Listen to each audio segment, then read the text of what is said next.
मोहाडी प्र डांगरी येथील स्वामीनारायण मंदिर परिसरात स्वामी विवेकानंद प्रतिष्ठान नवलनगर अध्यक्ष मनोज रामकृष्ण पाटील यांच्या वतीने फागणे गटातील शेतकरी संवाद कार्यकर्ता मेळावा संपन्न। याबाबत अधिक वृत्त असे की आज दिनांक 8 नोव्हेंबर 2025 रोजी सायंकाळी 5 वाजता मोहाडी प्र डांगरी येथील स्वामीनारायण मंदिर परिसरात फागणे गटातील भव्य असा शेतकरी मेळावा कार्यकर्ता मेळावा माजी आमदार कुणाल पाटील यांच्या नेतृत्वात पार पडला। यावेळी कार्यक्रमाप्रसंगी कार्यक्रमाच्या सुरुवातीला श्री छत्रपती शिवाजी महाराज स्वर्गीय दाजीसाहेब रोहिदासजी पाटील यांच्या प्रतिमेस पुष्पहार अर्पण करून अभिवादन करण्यात आले। तदनंतर कार्यक्रमास सुरुवात करण्यात आली। तर या कार्यक्रमाच्या सुरुवातीला या ठिकाणी कार्यक्रमाचे आयोजक तथा स्वामी विवेकानंद प्रतिष्ठान नवलनगर अध्यक्ष मनोज रामकृष्ण पाटील यांनी या ठिकाणी माजी आमदार कुणाल बाबा पाटील आदी मान्यवर पदाधिकाऱ्यांचा या ठिकाणी सत्कार केला। तदनंतर या ठिकाणी या शेतकरी संवाद व कार्यकर्ता मेळाव्यास प्रारंभ झाला। तर या कार्यक्रमाप्रसंगी या ठिकाणी माजी आमदार कुणाल बाबा पाटील, भाजप ज्येष्ठ नेते संजयजी शर्मा, धुळे कृषी उत्पन्न बाजार समिती सभापती साहेबराव खैरनार, माजी सभापती संग्राम आबा पाटील, माजी सभापती बाजीराव नाना पाटील, बाडूदादा सुरेंशी फागणे, वसंत बापू दापुरा, ॲडव्होकेट बी डी पाटील, विलास अण्णा चौधरी, भाईदास अण्णा, बबलू ताते सैंदाणे, भगवान आप्पा गर्दे, गुलाबदादा पाटील, पंढरीनाथ भाऊसाहेब, रावसाहेब पाटील, गणेश गर्दे, दीपक पाटील, संतोष दादा नावरा, कैलास पाटील, योगेश दादा साळुंखे, निलेश दादा आर्नी, दिलीप माडी, संजूभाऊ पाटील, भोलेनाथ पाटील सातारने सरपंच, ज्ञानेश्वर पाटील विश्वनाथ, नावरी सरपंच सचिन पाटील, वडगाव सुरेश आबा भैया शिंदे, संभाजी मोठा भाऊ बापू खैरनार यांच्यासह अनेक मान्यवर पदाधिकारी या ठिकाणी उपस्थित होते। फागणी गटातील आजी माजी सरपंच, उपसरपंच, पदाधिकारी यांच्या उपस्थितीत भव्य असा शेतकरी संवाद मेळावा कार्यकर्ता मेळावा हा या ठिकाणी फागणे गटातील सामाजिक कार्यकर्ते तथा स्वामी विवेकानंद प्रतिष्ठान नवलनगर अध्यक्ष मनोज भाऊ पाटील यांनी कार्यक्रमाचे आयोजन केले। तर मोठ्या संख्येने शेतकरी कार्यकर्ता उपस्थित होता। तर यावेळेस येत्या निवडणुकीत 15च्या 15 गटातून व पंचायत समितीच्या 30 गणातून अशा सर्वच्या सर्व जागा आपण भाजपच्या माध्यमातून निवडून आणण्यासाठी सर्वांनी एकत्रित येऊन या ठिकाणी आपल्याला जिल्हा परिषदेवर भाजपचा झेंडा रोवायचा असल्याचं या ठिकाणी माजी आमदार कुणाल पाटील यांनी या ठिकाणी कार्यकर्ता शेतकरी संवाद मेळाव्याप्रसंगी सांगितले। तर पक्षाने ज्याला संधी दिली त्याच्या पाठीशी उभे राहून या ठिकाणी मोठ्या मताधिक्याने जिल्हा परिषद व पंचायत समिती गणातील जागा या निवडून आणण्याचा ध्यास या ठिकाणी निर्धार करण्यात आला व त्यासाठी सर्व कार्यकर्ते पदाधिकाऱ्यांनी सहकार्य करावे असे देखील आवाहन केले। तर येत्या निवडणुकीत मनोज पाटील यांचे स्वप्न देखील या ठिकाणी साध्य होईल असा देखील विश्वास या ठिकाणी माजी आमदार कुणाल पाटील यांनी व्यक्त केला। तर यावेळेस संजय बाबा शर्मा यांनी देखील राजकारणात उतार चढ चालूच असतात व आपण नवीन येणाऱ्या पदाधिकाऱ्यांना आपले समजून या ठिकाणी एकत्रित काम करावे असे देखील आवाहन केले। तर अतिशय उत्साहात सदर शेतकरी मेळावा या ठिकाणी पार पडला। जय श्रीराम, जय जय श्रीराम, भारत माता की, भारतीय जनता पक्षाचा धन्यवाद। लोकप्रिय पाणीदार नेते आमच्या मनातील आमदार माननीय बाबासाहेब कुणालजी पाटीलचे नाव घेऊ इच्छित नाही, तेवढी क्षमा असावी। तर आपल्या शेतकरी मेळाव्याचे आयोजन या कारणास्तव आपण करण्यात आलं की येणाऱ्या जे 10-15 दिवसाआधी जे अतिवृष्टी झाली त्या अनुषंगाने खूप काही थापा मारण्यात आल्या लोकांच्या, हे झालं ते झालं असं झालं, पण खऱ्या अर्थानं लोकांच्या बांधावर जाऊन लोकांच्या त्या पाण्यात उतरून, बांधावर न जाता त्या पाण्यात उतरून माननीय बाबासाहेबांनी माननीय मुख्यमंत्री साहेबांशी त्या तिथूनच चर्चा केली। गोंदूरचे फोटो सुद्धा प्रसिद्ध झाले सर्व लोकांनी सांगितलं की बाबासाहेब हौद आमना नेताशे, बाबासाहेबांसारखा माणूस आज सर्व तालुक्याला नव्हे तर जिल्ह्याला अतिवृष्टीच्या मदतीसाठी GR मध्ये टाकून आणणारा एकमेव नेता असेल तर ते माननीय कुणाल बाबा पाटील आहेत। आपल्याला सर्वांना शेतकऱ्यांचा हित जपणारा माणूस, शेतकऱ्यांच्या अडीअडचणी दूर करणारा माणूस जर कोणी असेल तर माननीय बाबासाहेब आपल्याकडे आधी पाहिलं जातं। येणाऱ्या काळात माननीय बाबासाहेब, आमची एवढी इच्छा आहे की काही इच्छा हिरवळ झाल्या, जर आपण आज आमदार राहिले असते तर एकही एवढी दृष्टी सुद्धा राहिली नसती लोकांची की आपल्याला बाबांना सांगायचं सुद्धा काम पडत नाही, बाबा परस्पर करून टाकतात। इथं गेल्यानंतर सुद्धा बाबा मुंबईला गेलो असेल, मुंबईला भेटलो असेल आपण, माझ्यासारखा जात राहतो, पण सामान्य शेतकरी गेल्यानंतर त्याला विचारपूस केली जाते, तुम्ही जेवलात का, तुम्ही किती वाजता आले, कसे आले, सर्व गोष्टीने दूरदृष्टी ठेवणारा आपला नेता आहे। आपल्याला त्या नेत्याच्या मागे भरभक्कमपणाने उभं राहायचं आहे आणि येणाऱ्या काळात बाबासाहेब आम्ही शब्द देतो, आपण सांगाल तेच तोरण आणि आपण सांगाल तेच धोरण, या अनुषंगाने आम्ही काम करू। जय हिंद, जय महाराष्ट्र। तो आपल्या सर्व शेतकऱ्यांसाठी संवाद मेळावा इथं आयोजित केलेला आहे। त्या मेळाव्याला विशेष उपस्थिती असलेले आपल्या सर्वांचे नेते आदरणीय बाबासाहेब कुणालजी पाटील, त्याचप्रमाणे संजू बाबा शर्मा, साहेबराव आप्पा, बाजीराव नाना, भरपूर आपले सर्वांचे युवा उद्योजक मित्र, बबलू तात्या, संग्राम आबा, सर्व प्रमुख इथं उपस्थित आहेत। टाइम कमी दिलेला आहे, 2 मिनिटं दिलेले आहेत। मित्रांनो, शेतकऱ्यांसाठी मनोज दादांनी अतिशय चांगला कार्यक्रम ठेवला की शेतकऱ्यांसाठी जो संवाद मेळावा ठेवलेला आहे, अतिशय चांगला कार्यक्रम आहे। त्याच्यात बरेच शेतकरी इथं उपस्थित आहेत। तुम्हा आपल्याला मी एक गोष्ट याच्या अतिवृष्टीच्या ह्याच्यात मगाशी मनोज दादा जे बोलले, त्या कार्यक्रमाला मी नाशिकला होतो आणि नाशिकला मुख्यमंत्री साहेबांनी एक मीटिंग बोलवलेली होती आणि त्या मीटिंग मध्ये कोणत्याही पद्धतीने फोटोग्राफी न करता आपल्या सर्व प्रमुख कार्यकर्त्यांशी जिल्हा परिषद बाबत मध्ये चर्चा होणार होती। पूर्ण चर्चा झाली आणि चर्चा झाल्यानंतर आदरणीय बाबासाहेबांनी आपल्याकडे असलेलं निवेदन घेतलं। तिथं बाकीचे लोक बोलले की इथं कोणतंही निवेदन देता येणार नाही, फोटो घेता येणार नाही। बाबा म्हणे फोटो तर मला नकोच आहे, फक्त मला माझ्या शेतकऱ्यांसाठी एक निवेदन द्यायचंय की माझा जिल्हा या अतिवृष्टीमध्ये सुटलेला आहे आणि त्या जिल्ह्याचा समावेश आदरणीय साहेबांनी करावा, त्याच्यासाठी मला तेवढं निवेदन द्यायचं आहे। आणि बाबासाहेबांकडे मुख्यमंत्री साहेबांचं, फडणवीस साहेबांचं लक्ष होतं, तर ते बोलले की लगेच बाबांना वरती येऊ द्या। बाबांनी ते निवेदन दिलं आणि निवेदन दिल्यानंतर तिथंच बाबांना त्याच मिनिटात, त्याच सेकंडमध्ये मुख्यमंत्री साहेबांनी सांगितलं की संध्याकाळपर्यंत तुमच्या जिल्ह्याच्या याच्यात समावेश करतो। आणि बरेच आपले काही लोक नेत्यांनी त्या बाबतीमध्ये गैरसमज पसरवण्याचा प्रयत्न केला की असं झालं, तसं झालं, अमुक झालं, तुम्ही पण त्याच पक्षाचे, आम्ही पण त्याच पक्षाचे, तुम्ही आमदार आहात, तुम्ही तिथले भरपूर महत्वाचे, तुम्ही पण तिथं पद महत्वाची व्यक्ती आहात, पण मग तुमच्याकडनं तो जिल्हा का समाविष्ट झाला नाही, जिल्ह्याचं नाव पहिले यादीमध्ये का आलं नाही।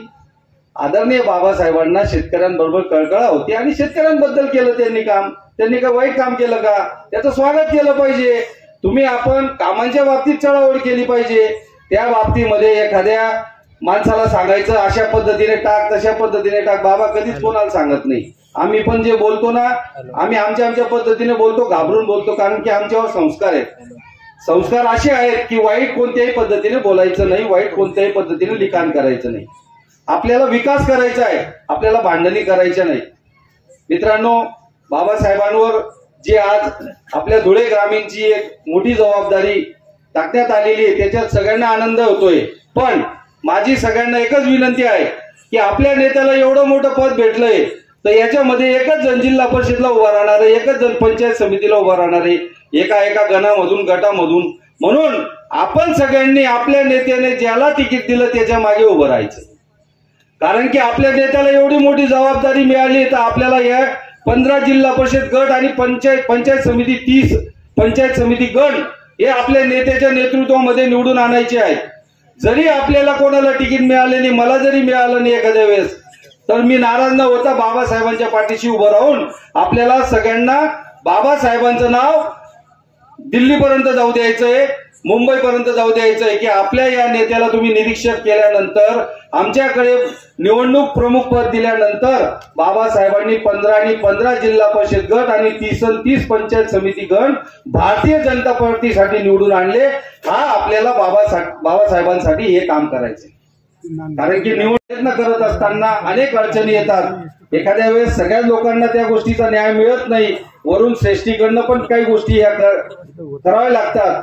तर या कार्यक्रमाच्या निमित्ताने मी हीच विनंती करतो, तुम्हा आपल्या सगळ्यांसाठी नेहमी प्रयत्न करणारा आपला नेता आणि तुम्ही सगळेजण इथं जे आपण उपस्थित आहोत आणि मी पण इथं उपस्थित आहे फक्त बाबासाहेबांमुळे, नाही तर 4 वर्ष मी घरात बसलो असतो.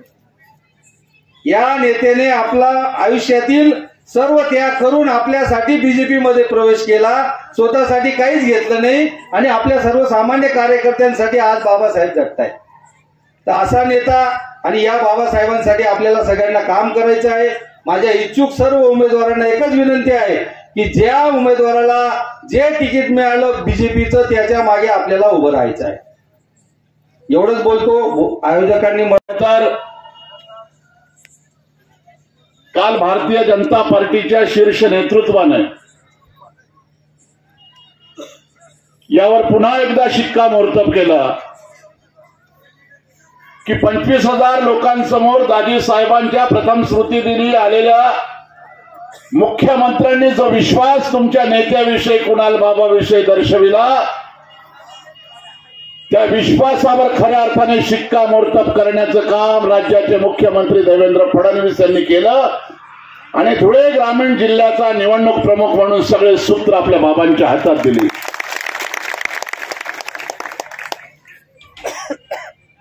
आणि म्हणून बाबांच्या मातोश्रींसमोर राज्याच्या मुख्यमंत्र्यांनी मित्र म्हणून, राज्याचा नेता म्हणून आणि कुणाल बाबांच्या एकूणच नेतृत्वावर विश्वास ठेवून जे भाषण त्या दिवशी केलं, ती नुसती बाबांची समजूत नव्हती किंवा बाबांना फक्त राजकारणात वापरण्यासाठी देवेंद्र फडणवीसनी त्या दिवशी केलेलं उत्साही भाषण नव्हतं, तर ते खऱ्या अर्थाने आपल्या नेत्यावर दर्शविलेला तो विश्वास आहे. आणि ज्यानं कधी पक्ष बदलला नाही आजपर्यंत 30 वर्षात, तो माणूस जर तुमच्या व्यासपीठावर असेल तर पंढरीनाथ भाऊसाहेब, यापुढे भीती बाळगायची गरज नाही. ज्यांना यायचं ते सरळ येतील आणि सरळ करण्याचा मार्ग शेवटी तिकडे आहे. जरा मेळावा आपला नेता आपल्या पक्षात आल्यानंतर भारतीय जनता पार्टीचे हात मजबूत करत असेल तर मी त्या दिवशी बोललो की जर नेतृत्वाने बाबांना स्वीकारलाय तर आपले मतभेद, आपला अहंकार आपण बाजूला ठेवला पाहिजे, आपला इगो आपण घरी ठेवावा आणि लाखो लोकांसोबत या तालुक्याचं नेतृत्व जर कुणाल बाबा भारतीय जनता पार्टीत आल्यात तर प्रत्येक इथून पुढे असणारा कार्यक्रम तो भाजपाचाच आहे असं गृहीत समजून प्रत्येकाने त्यांच्या निर्णयाचं आणि नेतृत्वाचं स्वागत करणं हेच खऱ्या अर्थाने कार्यकर्ता म्हणून आपलं कर्तव्य आहे. राजकारणातले मतभेद कधीच संपत नसतात आणि प्रत्येक पक्षामध्ये गटबाजी आहे, परंतु आपली 70 वर्षाची निष्ठा, आजोबा आणि वडील काँग्रेसमध्ये एवढ्या मोठ्या पदावर असताना सुद्धा आज भारतीय जनता पार्टीच्या आणि हिंदुत्वाच्या विचाराशी बांधिलकी म्हणून नरेंद्र मोदींच्या नेतृत्वावर आणि राज्याचे मुख्यमंत्री देवेंद्र फडणवीसांच्या नेतृत्वावर विश्वास ठेवून जरा लोकनेता आपल्या बरोबर आला असेल तर तुमचे मतभेद तुम्ही बाजूला ठेवा, ते जोडे खाली उतरा व्यासपीठाच्या. अरे आम्ही विरोधात बोललोय त्यांच्या, जेव्हा विरोधात होते, परंतु आज आपल्या सोबत ते आलेत ना, तर त्यांना स्वीकारणं ही प्रामाणिकपणे आपली जबाबदारी. आज काही आणि बाहेर काही हे असणाऱ्यांपैकी मी अजिबात नाही. आणि देवेंद्र फडणवीस आहेत ते, एक लक्षात ठेवा, त्यांनी जर कुणाल बाबाकडे या स्थानिक स्वराज्य संस्थांच्या निवडणुकीचं नेतृत्व दिलं असेल, त्यांना निवडणुकीचा प्रमुख केला असेल, तर यामागे काहीतरी धोरण त्यांचंही असेल. आणि ही निवड होण्याच्या पूर्वीच या जिल्ह्याचे नेते विकास पुरुष अमरीश भाईकडे मी मागच्या महिन्यात बसलो होतो. त्यांनी मला सांगितलं, संग्राम आबा साक्षीदार आहे, मला खोटं बोलणं नाही, डांबरटपण आवडत नाही. त्यांनी मला सांगितलं की याच ऑफिसमध्ये विले पार्लेच्या त्यांच्या त्या जबरदस्त ते कुठलं कॉलेज केळवाणी त्या प्रशस्त आणि आलेशान ऑफिसमध्ये या सोप्यावर राज्याचे मुख्यमंत्री देवेंद्रजी फडणवीस बसले होते. त्याच्या समोरच्या सोप्यावर कुणाल बाबा होते आणि बाजूला खुर्ची टाकून मी होतो. आणि कुणाल बाबांना देवेंद्र फडणवीस त्यावेळेस एकच बोलले, राज्याचे मुख्यमंत्री, त्यावेळेस ते उपमुख्यमंत्री होते. ते म्हणाले, कुणाल बाबा तुम्ही आमच्या पक्षात या, आमचं तिकीट घ्या, बाकीचं सगळं माझ्यावर सोडा. हे 2024च्या निवडणुकीत, त्यापूर्वी 19ला सुद्धा. मग विचारांच्या पलीकडे या कुणाल बाबावर मित्र म्हणून आणि एक ओंग नेतृत्व म्हणून जर मुख्यमंत्र्यांनी काही दूरदृष्टीने, काही विजनरी काही पाहिलं असेल, म्हणूनच अमरीश भाई त्या दिवशी मला बोलले ना, और आज कुणाल बाबा उस समय आ जाते, बोले संजय तो आज का राजनीति का चित्र कोई अलग रहता. पण तरी सुद्धा आज कुणाल बाबा आले जुलैमध्ये, 2 जुलै, मला तारीखही माहित आहे. जुलै, ऑगस्ट, सप्टेंबर, ऑक्टोबर आणि आता नोव्हेंबर, 4 महिन्यातच भारतीय जनता पार्टी अशी पार्टी नाहीये की कुठल्या नवीन नेतृत्वाला डायरेक्ट इतकं निवडणुकीचं प्रमुख पद देईल. पण निश्चित अर्थाने या राज्याचे मुख्यमंत्री देवेंद्र फडणवीसांना वाटलं असेल की या धुळे जिल्हा परिषदेवर जर भाजपाचा झेंडा आणि जिल्ह्याच्या 5 नगरपालिकेवर जर भारतीय जनता पार्टीचं एकतर्फी बहुमत हवं असेल, तर निवडणूक प्रमुख म्हणून कुणाल बाबाच्या नावावर शिक्कामोर्तब केलं पाहिजे. तुमच्या अडचणी वाढणार आहेत, कारण तुमच्या सोबत आलेल्या प्रत्येक माणसाला जिल्हा परिषद मध्ये, नगरपालिकेमध्ये तिकीट पाहिजे. पंढरी भाऊसाहेब जे म्हणाले ते खरं आहे. आणि जेव्हा आपल्या माणसाला कुठेतरी नेतृत्वाच्या मुख्य प्रवाहात आणलं जातं, तेव्हा निश्चितपणाने त्यांच्यावरच्या जबाबदाऱ्या या वाढत असतात. आणि म्हणून सर्वसमावेशक निवडून येण्याचा निकष लावून जनतेची सेवा करणारा, जनतेशी प्रामाणिक असणारा आणि पुढे भारतीय जनता पार्टीशीच प्रामाणिक असणारा कोण कार्यकर्ता आहे, अशाची निवड तुम्हाला जिल्हा परिषदेचा, पंचायत समितीचा उमेदवार म्हणून आणि नगरपालिकेचा उमेदवार म्हणून हा निकष तुम्हाला ठरवावा लागेल. आणि हे करत असताना कुणाल बाबा, तुम्ही जो शब्द या निवडीनंतर तुमची जेव्हा केव्हा भेट होईल मुख्यमंत्री देवेंद्रजी फडणवीसांशी, तेव्हा निश्चित त्यांना जो विश्वास तुम्हाला हे पद देताना, निवडणूक प्रमुख पद देताना, तो विश्वास तुम्ही खरा ठरवाल याबद्दल माझ्या मनात शंका नाही. पद काय येतात आणि जातात, कोणी काय दम द्यावा त्या कुणाल बाबाला, कोणी काय भूषण दाखवावं त्या पदाचं, एखाद्या निवडलेल्या छोट्या मोठ्या पदाचं. मी त्या दिवशी बोललो की पद गेल्यानंतर त्या पदावर असणाऱ्या माणसाला कोणी विचारत नाही, पण कर्तृत्व असेल, जनतेशी तुमची नाळ जुळलेली असेल, तुम्ही जर लोकांची प्रतारणा केली नसाल आणि तुमच्या 1, 2, 3 पिढ्या जर जनतेच्या विकासासाठी सतत झटत असतील, तर मनुष्य पराभूत झाला तरी त्याचं कार्यालय बंद पडत नाही. म्हणून हजारो लोक आज कुणाल बाबाला भेटायला येतात. नाहीतर दुसरीकडे काही पडलेल्या उमेदवारांची कार्यालय ओसाड पडलेली, तिथं कोणीच जात नाही. हा फरक आहे.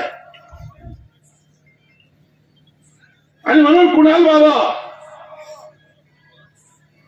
तुम्ही तुमची भूमिका सुरुवातीपासून प्रामाणिक ठेवलेली आहे हे मी बघितलं. संग्राम बाबांना कितीदा बोललो की फार मॅच्युअर्ड माणूस आहे म्हटलं. हा 30 वर्ष म्हटलं या घराण्याच्या विरोधात आपण बोलत आलो. खरं तर या पापाचं प्रायश्चित्त मी भोगत आहे कदाचित. म्हणजे असेल पक्ष म्हणून जरी विरोध असेल, पण इतक्या टोकाचा विरोध आम्ही केला. कधी कधी आता कुणाल बाबाच्या जवळ आल्यानंतर असं कळतं, अरे हा माणूस शिवी सुद्धा तोंडातून निघत नाही कुणासाठी. त्यांच्याबद्दल भले एखाद्याला उत्साहाने बोलू द्या, उन्मादाने बोलत असेल, परंतु कुणाल बाबांनी आजपर्यंत लूज टॉक कुणाबद्दल भारतीय जनता पार्टीत आल्यानंतर केल्याचं मी ऐकलं नाही. आणि मी एकदा नव्हे कुणाल बाबा, मी संग्राम बाबांना वारंवार सांगत आलो की फार मॅच्युअर्ड नेता कुणाल बाबा. तुमचं त्या दिवसाचं भाषण मुख्यमंत्री देवेंद्र फडणवीस आलेले असताना 19 मिनिटं आणि काही सेकंदाचं भाषण मी एकदा नाही 4दा युट्यूबवर ऐकलं. आणि मला तुमच्याकडनं काही मिळवायचं नाहीये, मला कुठलीच अपेक्षा नाही. मी आर्थिक लाभासाठी तुम्हाला कधी फोन करणार नाही. केलाच तर एवढंच, भारतीय जनता पार्टीत आम्ही आहोत, आमचा सन्मान करा. या पलीकडे आमची अपेक्षा तुमच्याकडून नाही. परंतु त्या दिवशी 19 मिनिटाचं भाषण मी ऐकत होतो आणि मी भाषणातला खऱ्या अर्थाने साधक आहे, माझी साधना आहे शब्दांची. आणि त्या दिवशी कुणाल बाबा मी तुम्हाला फोन करून सांगितलं की कुणाल बाबा, तुम्ही फक्त आता तालुक्याचे आमदार किंवा तालुक्याचे नेते नाही, महाराष्ट्राच्या एका मोठ्या नेत्याला मी आज ऐकतोय. त्या दिवसाचं भाषण ऐकून सांगितलं. येणाऱ्याचा अध्यक्ष सुद्धा देवेंद्र फडणवीस उद्या जर दिल्लीत गेले तर तुमच्या हाती ते सूत्र शोभवतील. ही अतिशयोक्तीचं माझं बोलणं नाही, स्वामी नारायणाच्या साक्षीने सांगतो. आणि हे जेव्हा मी बोलतो तेव्हा काही लोकांच्या पोटात पोटसूळ. माझं कसं आहे, जे काही असेल ते स्पष्ट, विरोधात असेल तर विरोधात बोला, आपल्यात आलं ना तर मग आपलं समजून बोला. पोटात काही नाही ओठात काही, या पद्धतीचं वागणं मला आवडत नाही. आणि हे सांगू का, राजकारणातलं यश आणि अपयश, आज राज्याचे मुख्यमंत्री कोण आहेत? कोण आहे? देवेंद्र फडणवीस. वय वर्ष किती? 55. 22 जुलै 1970 त्यांची जन्मतारीख. आणि तारखेप्रमाणे त्यांचं वय आज 55 वर्ष. ते पहिल्यांदा मुख्यमंत्री झाले तेव्हा त्यांचं वय होतं 44 वर्ष. आज त्यांच्या मागे या राज्याचे 5 माजी मुख्यमंत्री आजूबाजूला फिरतात. मी कोणाचा अनादर करत नाही, पण पद गेल्यानंतर काय अवस्था असते हे मुख्यमंत्री पदावर काम करणाऱ्या लोकांच्या नेतृत्वाकडे बघून सुद्धा आपल्याला लक्षात येतं. मग तुमची आमची नगरसेवक झेडपी आमदारकी किस झाडकी पत्ती वापरली. कुणाल बाबा आज आमदार नाही आहेत, पण मला मनोज बोलला की पाय ठेवायला जागा राहणार नाही, एवढी गर्दी. कुणाल बाबांच्या नेतृत्वावर विश्वास ठेवून त्या परिसरातले शेतकरी जमतील, हा शब्द मी तुम्हाला देतो. आणि म्हणून संतोष पाटीलनी मला जेव्हा फोन केला की तुम्ही पोचताय का, म्हटलं पोचताय हा प्रश्न यापुढे विचारायचा नाही. भारतीय जनता पार्टी जोपर्यंत कुणाल बाबा आहे तोपर्यंत कुणाल बाबाच्या सोबत संजय शर्मा आहे, हे अभिवचन तुम्हाला मी या ठिकाणी देतो. एक शेर है बाबा कि तमाशा एक नजर सारा, उरूज क्या है जवाल क्या है. उरूज व जवाल है ना उर्दू मध्ये अप अँड डाऊन, वर खाली. तमाशा एक नजर सारा, उरूज क्या है जवाल क्या है, ए बुलंदियों पर पहुंचने वाले तुझे रहमो ख्याल क्या है. और नसीब से सत्ता मिली है तुझको तो पांव चादर से मत निकाल. नसीब से सत्ता मिली है तुझको तो पांव चादर से मत निकाल. ये बख्शिश है उसकी बख्शिश है, तुम्हारा कमाल क्या है. तुम्हाला पद मिळतं, जी काही सत्ता तुम्हाला मिळते ती सत्ता या जनतेच्या आशीर्वादाने मिळते, सोबत असणाऱ्या कार्यकर्त्यांच्या जीवावर मिळते. अरे मी तर असा गायनॉकॉलॉजिस्ट डॉक्टर आहे की माझं स्वतःचं राजकीय बाळंतण झालं नाही, पण मी अनेकांच्या डिलिव्हरी यशस्वी केलेल्या आहेत. त्या संजीव नाईक डॉक्टर सारखं आहे माझं, स्वतःचा पाळणा हल्ला नाही. पण एकही महिला त्या हॉस्पिटलमध्ये गेली असेल तर ती बाळाला जन्म देऊनच गेली, असा मी डॉक्टर आहे. आणि म्हणून राजकारणात ज्यांना ज्यांना मोठं व्हायचंय कृपा करून माझ्याशी पंगा घेऊ नका, कारण मला काहीच मिळवायचं नाहीये. माझी बांधिलकी माझ्या पक्षाशी, माझ्या कमळ चिन्हाशी आहे. माझी बांधिलकी नरेंद्र मोदींच्या नेतृत्वाशी, देवेंद्र फडणवीसांच्या नेतृत्वाशी. आणि जर देवेंद्र फडणवीसांच्या नेतृत्वाला आपलं मानलं तर नेतृत्व माझं आहे, आपलं आहे, आपल्या पक्षाचं आहे, हे मानणाऱ्यांपैकी मी आहे. आणि म्हणून कुणाल बाबा, तुम्हाला परत एकदा या स्वामीनारायण साक्षीने मी आश्वस्त करतो की मरेपर्यंत तुम्ही भारतीय जनता पार्टी जोपर्यंत आहात तोपर्यंत तुमची साथ कधी सोडणार नाही. पण तुम्ही कुणाल बाबा या संग्राम आबांसारख्या प्रामाणिक कार्यकर्त्यांना जिवंत ठेवलं पाहिजे, जगवलं पाहिजे, जे दिवस रात्र लोकांमध्ये काम करतात. स्वतः भाड्याच्या घरात राहतो पण पहाटे 6 वाजेपासून जनतेचं काम करणारा एक लोकप्रतिनिधी म्हणून ज्या माणसाला संपवण्याचा विडा काहींनी उचलला आहे, या संग्राम आबांना राजकारणात जिवंत ठेवणं आणि ज्वलंत ठेवणं ही तुमची आमची जबाबदारी आहे. हे फक्त एकट्या संग्राम आबासाठी सांगत नाही, तर असे प्रामाणिक पक्षासाठी झटणाऱ्या आणि जनतेसाठी अहोरात्र काम करणाऱ्यांच्या पाठीशी एक सक्षम नेता म्हणून आणि देवेंद्र फडणवीसांनी तुमच्या पाठीवर शिक्कामोर्तब केला म्हणून तुमची जबाबदारी आहे की सगळ्यांना सोबत घेऊन तुम्ही पुढे मार्गक्रमण करत राहा. आम्ही सगळे तुमच्या सोबत आहेत. जय हिंद, जय महाराष्ट्र. आणि ज्यांची ओळख आपण मुलुक मैदान तोप म्हणून करतो ते सन्मान्य संजयजी शर्मा या ठिकाणी मंचावरती विराजमान सर्वच तालुक्याभरातून या ठिकाणी आलेले सर्व प्रमुख पदाधिकारी, दूध संघाचे चेअरमन वसंत बापू, पंचायत समितीचे माजी सभापती. मित्रांनो, आजच्या या मेळाव्याच्या निमित्ताने खरं तर थोडा यायला आम्हाला उशीर झाला आणि त्यामुळे संजीव बाबा म्हटल्याप्रमाणे बराच वेळापासून आपण सर्वजण आजच्या या मेळाव्याकरता थांबून राहिला. पण आता सकाळच्या निवडणुकांकरता नगरपालिका आणि नगर परिषद या निवडणुकांकरता तिथे जाणं, तिथे कार्यकर्त्यांच्या बैठका घेणं, तिथले उमेदवार निश्चित करण्याकरता नियोजन करणं, कारण 10 तारखेपासून त्याचा फॉर्म भरायची मुदत सुरू होती आणि 17 तारखेपर्यंत नगरपालिका नगर परिषदांचे फॉर्म सगळे भरले जाणार आहेत. 18-19 तारीख त्या ठिकाणी माघारीची आहे आणि 2 डिसेंबरला नगरपालिका आणि नगर परिषदांचं मतदान होणार आहे. आणि मधल्या काळामध्ये जोपर्यंत ते मतदान होत नाही त्याच्या आधीच जिल्हा परिषद आणि पंचायत समितींची आचारसंहिता लागून जाईल आणि त्यामुळे जिल्हा परिषद आणि पंचायत समितींचे उमेदवार निश्चित करण्याचं काम आपलं सगळं सुरू होईल. सगळ्या राज्यभरामध्ये, सगळ्या जिल्ह्याभरामध्ये सुद्धा तीच प्रक्रिया पार पडणार आहे आणि ते सुरू असतानाच महापालिकेच्या निवडणुका जाहीर होतील. म्हणजे आता जे सुरू झालंय आजपासून ते जानेवारीच्या 30-31 तारखेपर्यंत या निवडणुका चालू राहणार आहेत. त्यामुळे पुढच्या 3 महिने हे 100% फक्त निवडणुकांचे आहेत. आणि संजीव बाबा, तुम्ही आता सांगितलं त्याप्रमाणे भारतीय जनता पक्षामध्ये येऊन मला आता 3च महिने झाले आणि या 4था महिना चालू आहे.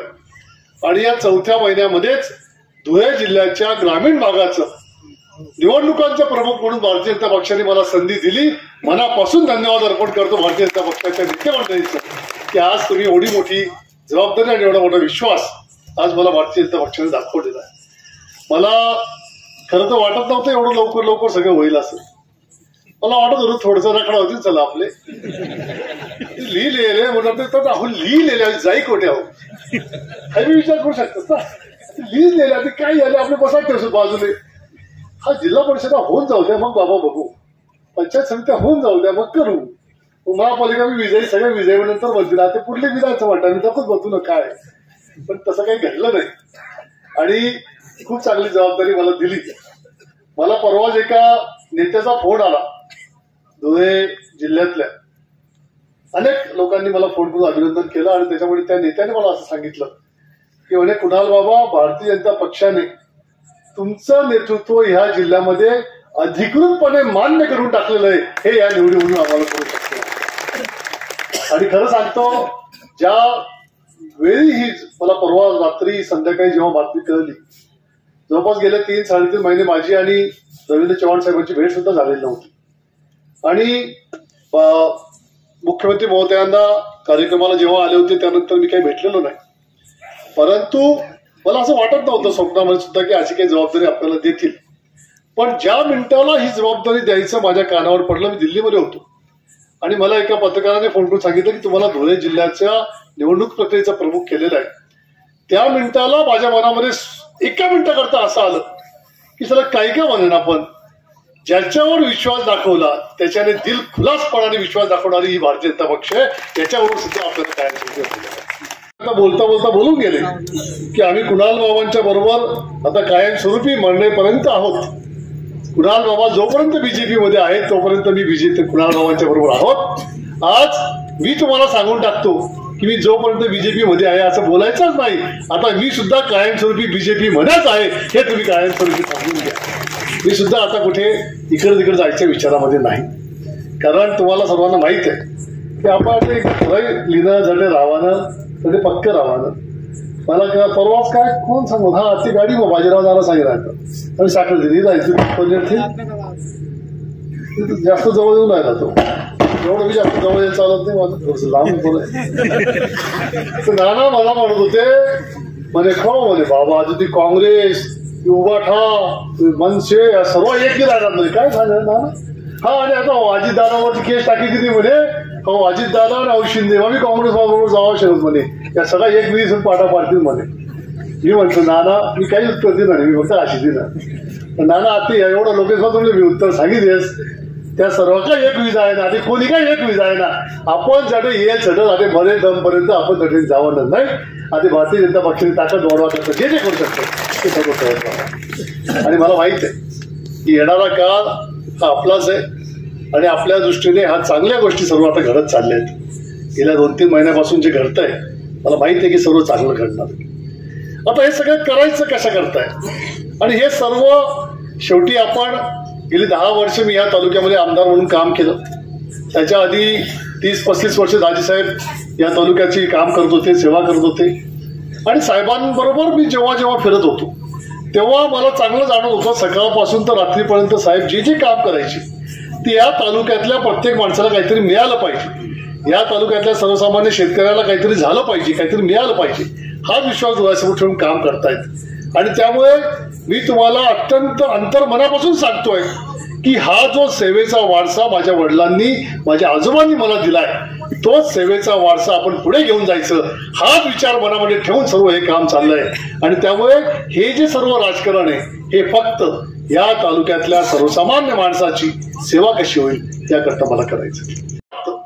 की जेव्हा मी माझ्या तालुक्यातल्या माणसाला कुठे ना कुठेतरी 1% जरी मदत करू शकलो तरी मला सुद्धा मनापासून बरं वाटतं. मला हे सर्व बोलत असताना एक किस्सा आत्ता गाडीचा आठवतो. मी म्हणजे कसं असतं बघा, आज ज्या संजू बाबा या तालुक्यातले जे लोक मुंबईला पेशंट म्हणून आम्ही घेऊन जातो, पण टाटा असेल, KEM असेल, जे हॉस्पिटल असेल, त्या ठिकाणी त्या माणसाला सेवा द्यायचं काम आम्ही करतो. त्या माणसाला जेवढी सेवा आपण देतोय तेवढी आपण दिली पाहिजे आणि त्याच्याबरोबर आपण उभं राहिलं पाहिजे. कारण आपली माणसं जेव्हा मुंबईला जातात पेशंट म्हणून तेव्हा त्यांना तिथं सेवा देणारं कोणी भेटत नाही. मी परवा दिल्लीला जायच्या दिवशी आपल्या धाडरे गावचा एक तरुण मुलगा त्या ठिकाणी आपण ऍडमिट केला होता टाटा हॉस्पिटलमध्ये. जवळपास गेले 3 महिने हा मुलगा त्या ठिकाणी कॅन्सर त्याला झालेला आहे आणि त्याला ब्लड कॅन्सरमुळे त्या ठिकाणी त्या मुलाला आपण ऍडमिट केलेलं आहे. आणि आज त्या दिवशी दिल्लीला जाताना मी त्या मुलाशी बोललो. तो मुलगा मला त्यावेळी फोनवर सांगत होता, म्हणे बाबा मी आता बरा झालो ना म्हणे की मला तुम्ही, तो 20 वर्षाचा मुलगा आहे, मी बरा झालो ना म्हणे की मला तुम्ही मर्चंट नेव्हीमध्ये लावून द्या म्हणे. मला हे माहिती आहे म्हणे की तुमच्या भावाचं काहीतरी मर्चंट नेव्हीमध्ये आहे म्हणे, काहीतरी जहाज वीज आहेत म्हणे. म्हटलं नाही रे, आपला नाही येते जहाज वीज आहे, आपण ते जहाज वापरून ते माल बाहेर पाठवतो एक्सपोर्टचा, आपल्या नाही, पण आपल्या ओळखी आहेत म्हटलं, करू म्हटलं. मला हे मनाला माहिती होतं की ह्या मुलाला जास्त दिवस आयुष्याची मिळणार नाहीयेत, पण तरी सुद्धा त्या मुलाच्या अत्यंत गरीब कुटुंबातला मुलगा, झोपडीमध्ये राहणारा मुलगा, तरी सुद्धा त्या मुलाच्या शेवटच्या काही दिवसांमध्ये त्याला बरं वाटलं पाहिजे, त्याला मनामध्ये आनंद असला पाहिजे. त्याकरता मी त्याला सांगितलं की नाही म्हटलं, तू काहीच काळजी करू नको, आपण तू बरा होऊन लवकर ये, आपण मर्चंट नेव्हीमध्ये जाऊ म्हटलं. मी तुझ्या बरोबर येईल स्वतः आणि मी तुला करून देईल म्हटलं, तिथं आपण पाठवू म्हटलं तुला मर्चंट नेव्हीमध्ये. आणि आता मी साखरेवरून येताना मला कुसुंब्याच्या आसपास फोन आला अनिलचा, जो आपलं काम बघतो तिथं, अनिल राठोडचा. अनिल राठोड म्हणे बाबा ॲम्ब्युलन्सची व्यवस्था करावी लागेल, कोणाला तरी सांगा म्हणे की ॲम्ब्युलन्सची व्यवस्था करून द्या. मी म्हटलं काय झालं? ते म्हणे आपला तो दाखल्याचा मुलगा होता ना कॅन्सरवाला, तो आता एक्सपायर झाला म्हटलं. लगेच आम्ही त्याची ॲम्ब्युलन्सची व्यवस्था केली. आता उद्या सकाळी त्याची बॉडी तिथे दाखल्याला पोहोचणार. म्हणजे तुम्हाला मी सांगतो की या तालुक्यामध्ये काम करताना फार बारीकपणे आपण, पण मला काहीच फरक पडत नाही. मला जर समजा या तालुक्यामधल्या लोकांनी मतं दिले नाही दिले, त्या ठिकाणी त्या तालुक्यातल्या लोकांनी मला 60 घरांनी पाडून टाकलं, मला फरक नाही पडलेला. मला एक गोष्ट माहिती आहे की जरी मतं दिले तरी तेच करायचं, जरी नाही दिले तरी तेच करायचं. कारण की ह्या तालुक्याने 6 वेळा माझ्या वडिलांना विधानसभेवरती पाठवलंय, मला 2 वेळा विधानसभेवरती पाठवलंय. माझ्यावरती विश्वास दाखवून आम्ही ही सगळी एखाद्या पराभवाने खचून जाणारी माणसं आम्ही नाही. आणि म्हणून हे जे भारतीय जनता पक्षाबरोबर जे आलेलं, हे जे मी राजकारणाचा विषय तुम्हाला सांगत होतो, हा सर्व जे काही चाललंय हे सर्व 100% अंतर्मनातून सांगतोय की हे फक्त सेवा आणि सेवा करण्याकरताच हा सर्व विचार आणि हा पिंड हातामध्ये घेऊन आम्ही काम करतो. अशा गोष्टी होत राहतील, जात राहतील, पण ह्या तालुक्याशी असलेली नाळ ही आम्ही कधी सुटू देणार. या ठिकाणी अतिवृष्टीचा विषय निघाला. आज शेतकऱ्याची परिस्थिती बिकट आहे. मला माहित आहे की शेतकऱ्याचं आज कपाशी पूर्णपणे फेल गेलेली आहे. कपाशीमधून आज काही उत्पादन मिळणार नाही. कांद्याची रोपं आमच्या नेरपट्ट्यामध्ये लावली होती का परवाचा जो आता मागच्या आठवड्यातला पाऊस आला, ती कांद्याची एवढी रोपं सुद्धा पूर्ण पाण्याखाली होती, 100% सडून गेलेली आहे.